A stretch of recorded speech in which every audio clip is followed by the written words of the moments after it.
David, zakaj ljudje ne smejo zamuditi dneva odprtih vrat?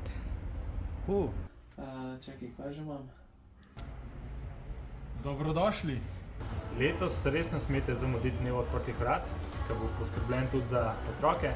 Izdelovali bojo ptičje hišice, tako da bodo še kar priti. Povej, da nisem pridel, se bojo živo ogledali, ker eno je slika, eno je render. Polako, ima se sve. Tukaj bojo videli dejansko, da se dela, da se to v Sloveniji dela, da ni to nek uvoz. Že vem, kako bo to. A zakaj ne smete zamuditi? Predvsem, da boste videli v bistvu, kaj smo naredili, ker zdaj imamo dvorišče polno naših izdelkov in po moje se te šanse ne splača zamuditi. Ja, kakšna pergolca bo, različne fasade, pa mogoče še kakšna bivalna enota. Obeta se ponovno jesenski dan odprtih vrat. In tega dneva odprtih vrat se jaz osebno najbolj veselim, zato ker mislim, da smo naredili en dober step up. In sicer prvič je ta dan odprtih vrat na soboto. To pomeni, da imamo na voljo celoten dan. In prvič do zdaj bomo poskrbeli tudi za kulinariko.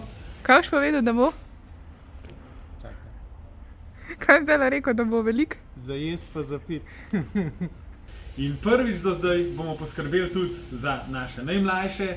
Za otroke pripravljamo eno tako luštno delavnico, majčkeno bo za sestavljati in bo zelo lepo animirano. Dan odprtih vrat je dan, ko si vzamemo čas za vas, za vaše vprašanja. In za druženje. Zraven bo pa poleg naše standardne prodajne ekipe tudi del ekipe iz proizvodne. Živijo, sem Grega in sem iz Zara. Ki bo lahko pokazala tudi, kako se hiške sestavljajo. To, da delamo tukaj, pa dejansko kako delamo, ne? Kakovost, povezava cene s kakovostjo. Ja. Še kaj? Slike imamo v katalogu. Ja, vse so hude, ampak še hujše je pa na dnevu odprtih vrat. Se je vredno oglasiti. Vljudno vabljeni.